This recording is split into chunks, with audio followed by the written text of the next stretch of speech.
L'arrivée de la délégation du club des jeunes aveugles réhabilités du Cameroun a suscité beaucoup d'espoir et d'émotion chez les personnes handicapées visuelles de la ville de Monatélé.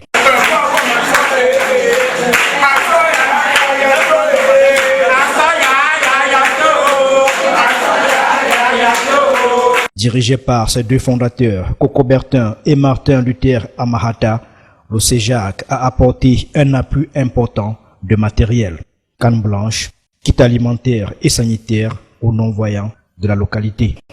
Cette cérémonie représente pour moi un élan de solidarité que prône le chef de l'État.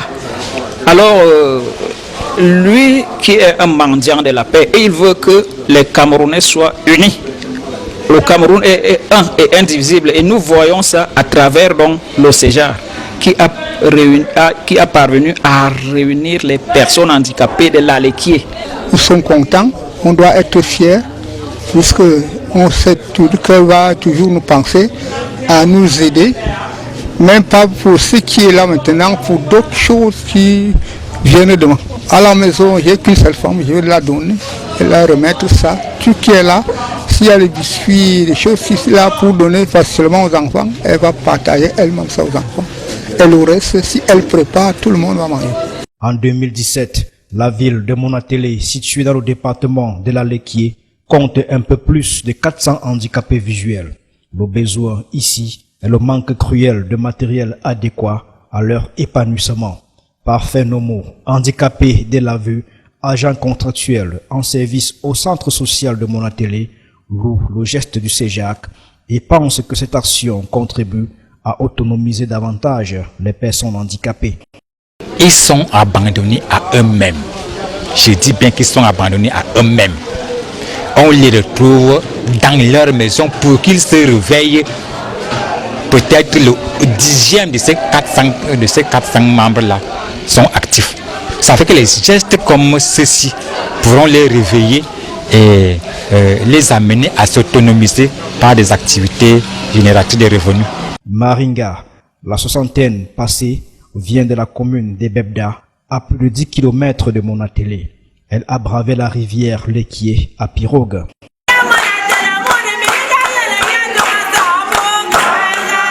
Avant de recevoir ces choses-là, c'est Dieu qui a voulu que je sois ici. Je suis dans une zone enclavée, au milieu de l'Alequier. Nous venons de traverser l'Alequier sur la pirogue avant d'arriver ici. Un vrai parcours de combattant pour cette dame, prête à tous les risques pour entrer en possession de son lot. Dans son sac, de l'huile, du savon, de la sardine, du riz, en plus d'une canne blanche reçue, ainsi que du gel hydroalcoolique et un masque de protection contre la Covid-19.